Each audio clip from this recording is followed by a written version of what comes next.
whenever you are ready. In this position is good? Yeah, Okay, yeah. cool. We can start. All right. Okay. Hi everybody, and Gibson, thank you for Yeah. Your.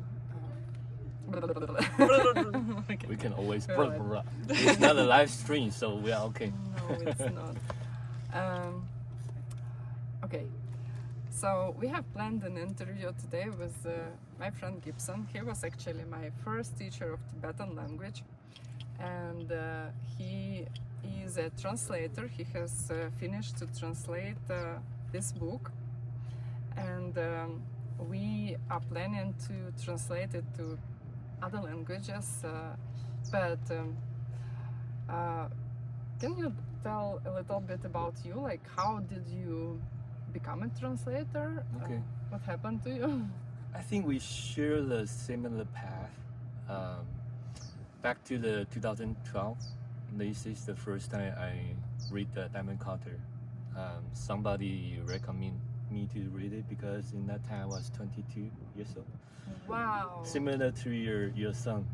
Yeah. And in that time, I don't know what to do. I was wondering the meaning of the life. And luckily, I have a friend tell me to check the Diamond Cutter. After I read it, I Google it immediately, and I found out that one of the Geshe students is coming to Taiwan. And I joined, and I love it, and I signed up the volunteer for the DSIG because Geshe is going to Taiwan in that year, same year. And so this embarked my journey to plant the seed, to learn the seed system. So that is my first encounter. Okay, so you have read Geshe Michael Roach, the Diamond Cutter book. Yeah. What was your biggest insight from this book that time when you were 22? I think one of the sentences that struck me immediately in the Diamond Cutter is what you want, you have to give other first. Yeah, and I learned the idea your voice coming from how you treat other people in the past. It makes sense to me. You were able at 22 to figure out this thing? No, I was wondering why there's a lot of people, they are nice people, but they got sick, and I don't know, I couldn't find a connection between the thing going on. But I think the book inside, I don't know, it's a deja vu. It feels like it makes sense, and I want to go deeper into that teacher or into that concept. So I don't know, in that time my mind tell me just spend all your time or spend most of your time trying to figure out what's going on. And the best way to, because in that time I don't have any money, I have time. So I think the best is to helping Trade your time. Yeah, for trade my money. time to help them to promote the event in Taiwan and to let more people come to join the DSI program. Okay, so how was your money after that? Yeah, Did you get any result? What convinced you? I think in that time my main goal is to find my passion, what I'm going to do, and also the money. But I accidentally planned my partner, Emily. Did you plant her? Really? Accidentally. I think accidentally. Accidentally. Because in that time, Geshe taught us to visit the nursing home, and we should become the example, right? Because we are the DSIG organizer, and So if you want to plant seeds for your partner, go to nursing homes, and then you share your time with isolated people, and then somebody, your perfect partner, will come to you, as Emily came to Gibson, as Bill came into my life, and will share your life. Yeah, and I think when I visit the nursing home, it reminds me that I don't have a lot of companionship with my family, because I live with my grandpa and grandma, and I took them to hospital regularly and spend time talking to them. So I think not only went to nursing home, I already do a lot. So I do some meditation, coffee meditation, and I met Emily on the very first event in DCIG. So if you want your partner, but you don't go to nursing home, maybe you have a grandfather or grandmother, and you can spend time with them. So you see, it worked for Gibson. Yeah. Just spend some time because they are lonely. All the children have their goal in their life, and maybe you leave them at home. They can watch TV or cell phone every day, but they don't have anyone to talk to. Yeah. I was visiting for 4 years a nursing home. They were like isolated people I was visiting. They were passing away, unfortunately, and my husband met 2 of them. Wow. Yeah, because I kept visiting. Okay, so what about your career of translator? I remember I met you. You were coming to classes. You were not a translator yet. You were interested in ancient books, ancient texts, and do you remember the moment when you realized like you really want to go to these weird classes, called mixed nuts, or nowadays Schwänzen Tower? And you wanted to listen to it. I don't know if you wanted to become a translator or how it happened. It's all become in 2014. We went to Mexico, Guadalajara, for the long range teaching, and that is the first time. And it's recommended by the DCIG organizer in that time called Mandy. Her name is Mandy. She said, since you are very interested on the DCIG, if you want to go deeper, there's a program called Long Ring, the step on the path. Okay, that was a trap. Yeah, that is a trap. And in that time, not interested on Long Ring. I don't know what is the Long Ring. I don't know what is the step on the path. But I'm interested about the Mexico. And I've never been to Latin America. Maybe I should go. I've never been to Mexico. Yeah. So Emily and I bought a ticket, and in that time we are still friends, not a partner. And we traveled to Mexico, and that is the first time I hear the teaching of the Long Ring. And that teaching is teaching you how to serve your teacher, how to train the teacher in your life. And when I heard Gersala taught Long Ring in Tibetan, again, there's my mind have electricity going on everywhere, and I immediately attracted by that language. I think to myself, wow, this language is so beautiful. What is that language? And because in that time they don't have a lot of participants, only maybe 60 or 70, so you still have the chance to book a section with Geshe-la. Like when he went back to his room, and you can have a walk and talk. So in that time I asked Geshe-la, how can I learn this language? I think this language is so attractive. And he said, go to check with Nick. And that is 2014. Okay. Yeah. So since that time, I'm trying to see that I'm interested in Tibetan. And in 2017, there's a Sedona College. DCIG training, right? Yeah. Sedona College of International Management. Yeah, called the STIN. And both Emily and I applied it. I remember you. Yeah. Second term was my first time in Arizona, in Sedona, and you were in DCI teacher training. No, I'm not in DCIG teacher training. Oh, you were... I never been to DCIG teacher training. Okay. I don't know. So me and Emily applied, but I don't know why I've been refused. Okay. But in that time, I'm a little sad because I have to watch Emily pack his own package and went to Sedona. I kind of jealous, to be honest. In that time, I spent my whole Chinese New Year jealous about. You were not the only one, because I didn't go to the first term. Oh. honestly, I didn't have any money to go. Yeah. It was so expensive. I mean, like Yeah, it yeah. would take me like $6,000. Yeah, to 6,000 or travel 7. Yeah. or even more, and my salary was like half that much, and I was like, no, it's not for me. Oh, I would like to go there, but you know, it's really not for me. I cannot make it. Like there was zero chance I can go, and the second term, boom, I was there. Yeah.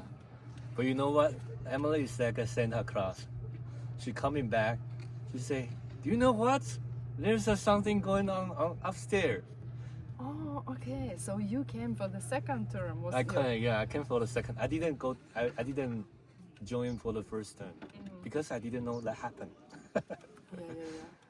Yeah. So when Emily come back from the Sedona, she say, "Do you know there's a translation program going on? I think you should try to ask them if you can join."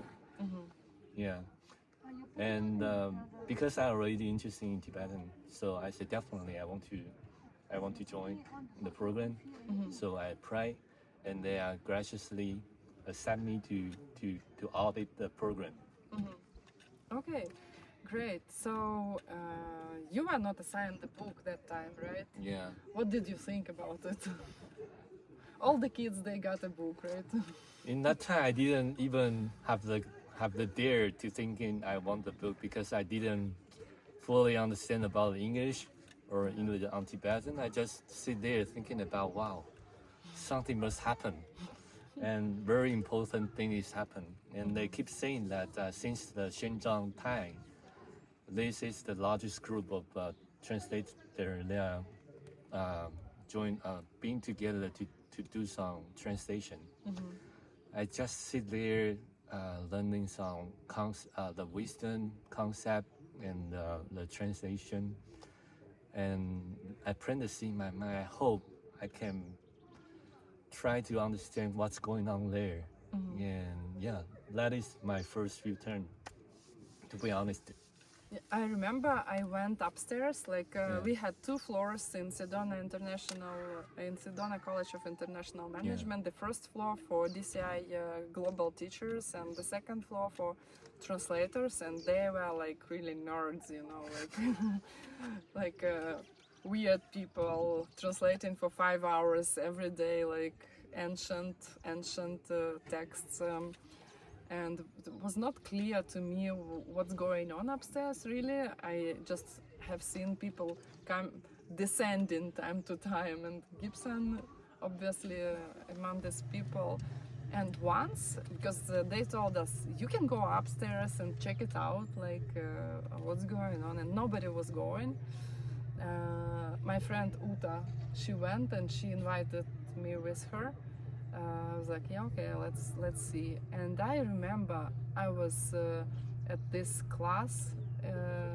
Somebody was translating Jetson Kappa. I don't remember who was the translator, but out of 50 minutes of the class, I had just one phrase that I understood. Yeah. What's the phrase? I remember what was the phrase because it was like, for me, it was the lesson I needed to learn that time. And the phrase was that Jetson Kappa says, like quote in this book, that in our lineage, if you do not understand something, you do not move on. You stay until it's clear. You stuck there. Oh. And then you move on. I was like, okay, I probably slow down. Yeah. But I was impressed because I could space out like 10 times during the class, especially Nick's classes, you know, were hard on Wisdom of Arya Nagarjuna. I want to share one thing with you because when I learned the Tibetan language, I check out the YouTube video like Geshe Michael taught recording before. And in the very first class he taught, he said that when you look at the book, each book is like the cure of the AIDS, like a cure of the cancer. The ancient wisdom books are like a cure from cancer or AIDS.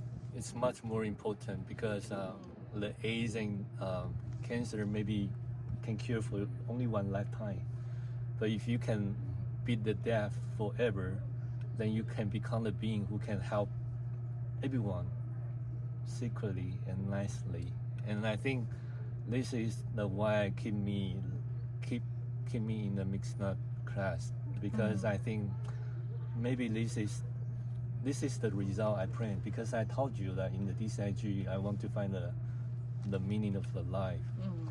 And I think that bring me the meaning of the life is I try to figure out how can I get out of the keep encounter a challenge and have a problem. Out of this circle of sadness? Yeah, and how to become a being who can serve a lot of people. And the answer is in the text.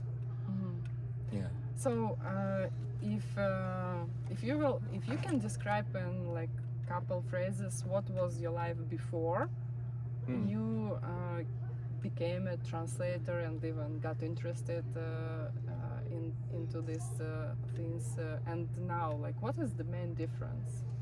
Like, how do you feel it? I feel that I have like an anchor or a compass in my heart, that whenever you have some problem or whenever you want to achieve something, that you always have the resource to go to, like the DCIG menu, or you can go to like in the Mixna, you can go to any translation by Geshe, or try to understand all the ancient book, and they will give you the answer on how can you fix the problem in this lifetime and in your future life. And I think that is pretty cool. Very cool. Yeah, because I'm interested. because if you can fix the future problem, then you will also take care of your current problem, your relationship or your financial. Did it help to your relationship or finances? Yeah, and I won't say that it can fix immediately, but when you have a difficulty in the relationship or in the financial, you will struggle definitely, but you won't lose the hope. You won't lose the hope because you know somebody already success in the past. So whenever you go back to the task, or you go back to mixed nut class, you reinforce your understanding on emptiness or the pain. And I think you will get good at it. That the time you get angry or the time you get frustrating will being shortened and shortened and shortened.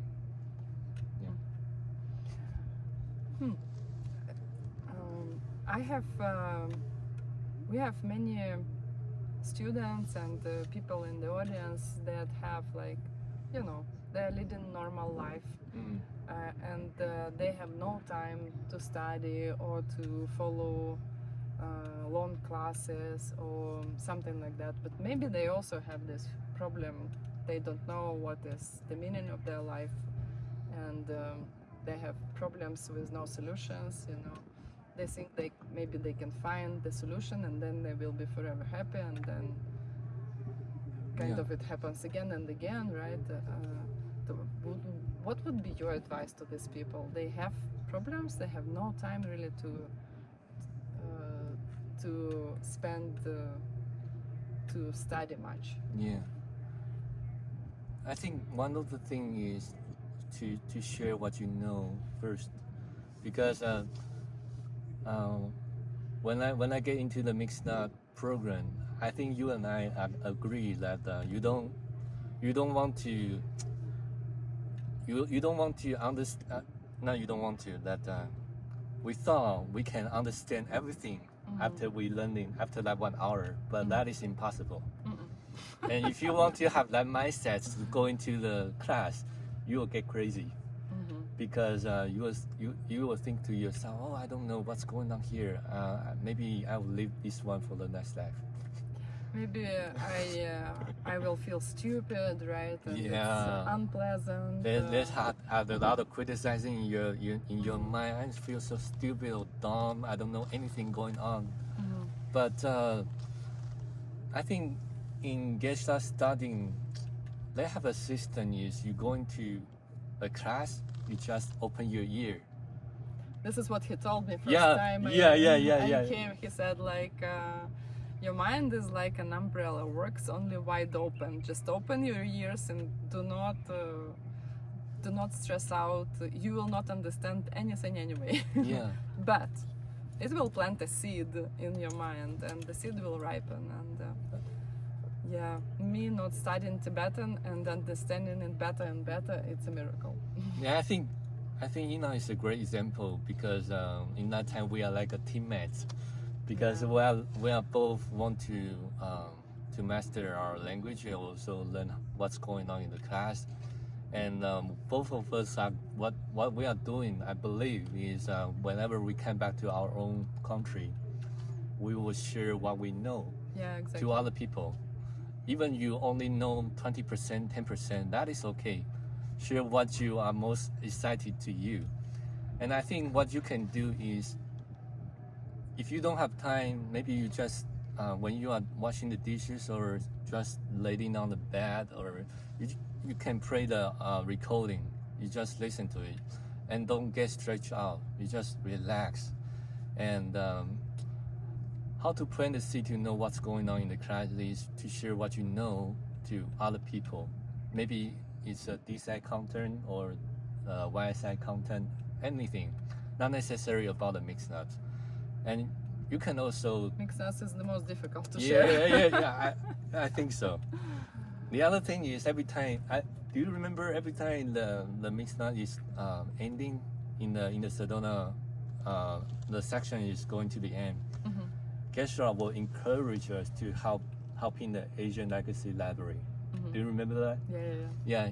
He said if you want to understand the text more, you have to help in preserving the Right. Asian text, because that is the core relationship. If you help the future generation to preserve the text, it will plant the seed for you to understand the text you are reading. Right now, Yeah. not in your future life, you will be able to understand very profound things. And one of the things I love the most is Geshe mentioned that if you're supporting the Asian Legacy Library, you're helping them now, but in the future, after you pass, whenever people using it or read it, you're still planting the seed. It's eternal interest. So I think this is very worth it, right? Yeah. Gibson, I want to ask you about the book. Yeah. Like, I really enjoyed listening to the classes. Obviously, you know the content very well.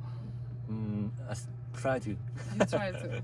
Okay, he's very modest, so if he says he tries to, probably I would say I know by heart.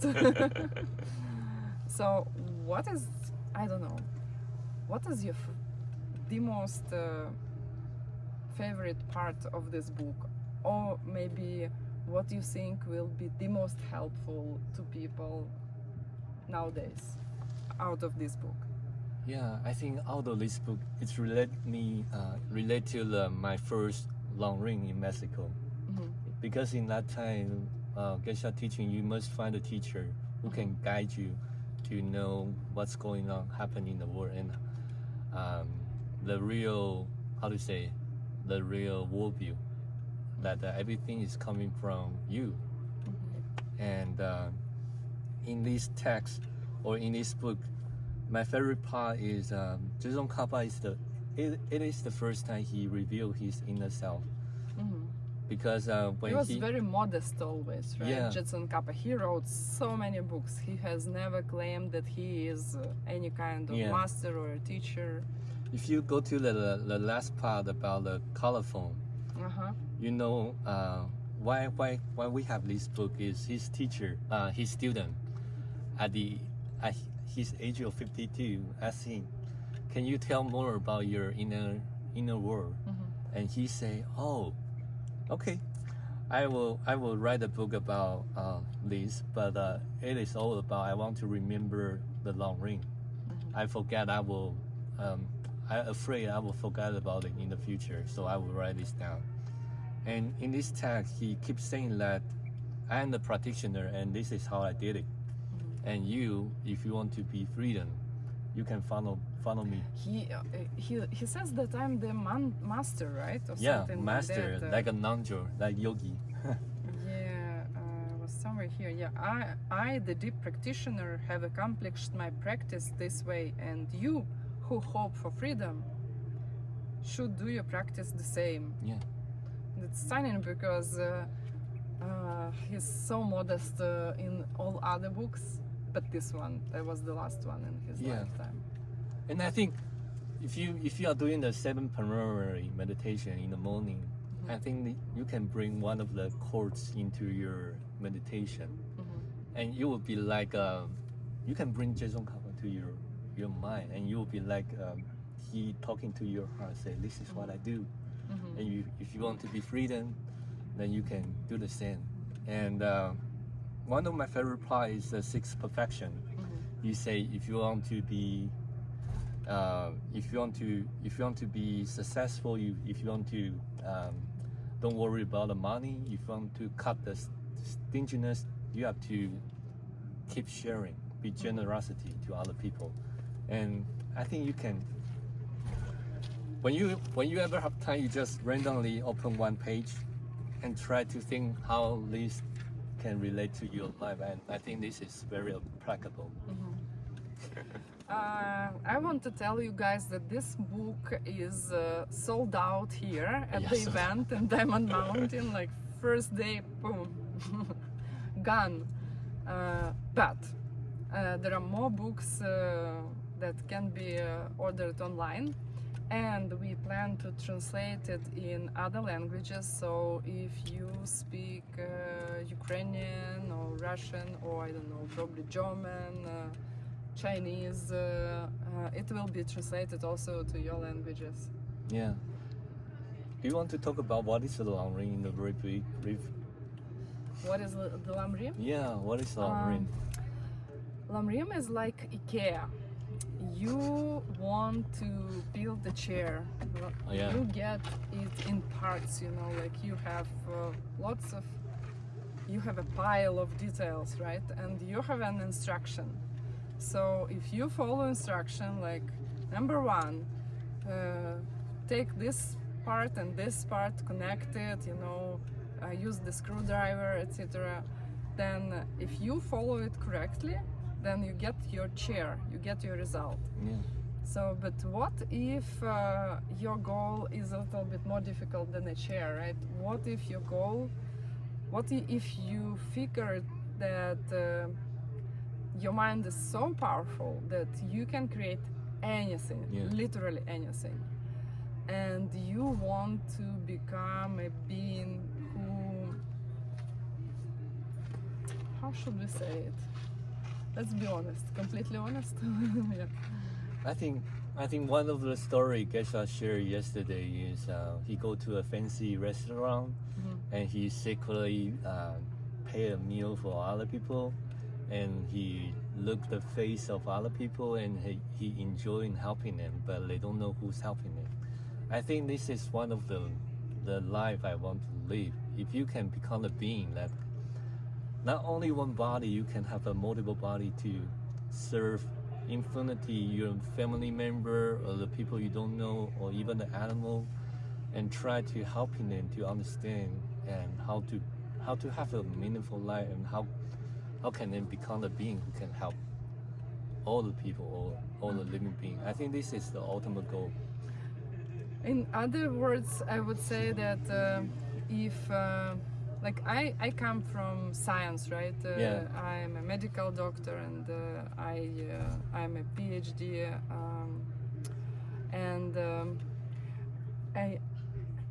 I do not like high words, you know, like, Yeah. and but let's think about evolution, right? Is there any evolution to a human? And according to these texts, there is an evolution possible for a human. You can become somebody higher than a human, and you can defeat all the sufferings you have. You can become an ultimately happy being, like Lisa Lee. And you can get you can change your body. Yeah. If everything comes from you, you can figure out how to plant mental seeds. Like you can change your attitudes, your behavior in a way that you will plant the best seeds that will ripen in the better and better and better conditions and better health and resources and everything you need. Even the body of light that does not die, right? Then that's the next evolutionary step to a human, right? Yeah. And then you need an instruction how to make it. Your body of light and the mind that knows everything and is ultimately compassionate. So this is the instruction. Yeah. So figure out how to get this book in your hands and read it, and Sorry. that's okay. One more body of light just came by. So you can figure out how to get this book from the Diamond Cutter Press, or wait until we will publish it in your language. Gibson, something like final Yeah. stroke on this painting. What would you, I don't know, what would be your advice, or I don't know, like I don't know. something to like dedicate this Yeah. this interview? I think I want to learn geisha. A lot of people come to geisha and say, I want to learn a lot of things. And I think one of the most memorable teaching that he had is learn how to serve other people. And I think you can learn how to serve other people in this book. If you want to know how to serve other people or serve even the whole world, this is the start, because you need to find a master of serving, right? So when you start from to looking for a master, and he will start to lead you, and you will have a very amazing life. Yeah. He will tell you what to do, how to serve. Yeah. And this is the picture that is the author of the book, the famous and the glorious Gibson Kappa, in his young age when he was teaching how to serve, and he became the great being. He is probably one of the best philosophers and scientists and writers on this planet. Yeah. Check So- this out. Check this out, and we will publish in your languages. Yeah. Baksiba. Thank you very much, Thank Gibson. you. It was a great interview. Thank you. We're very grateful. Thank you. Please continue. It's very translating. enjoying to have a conversation with you. Yeah, same here.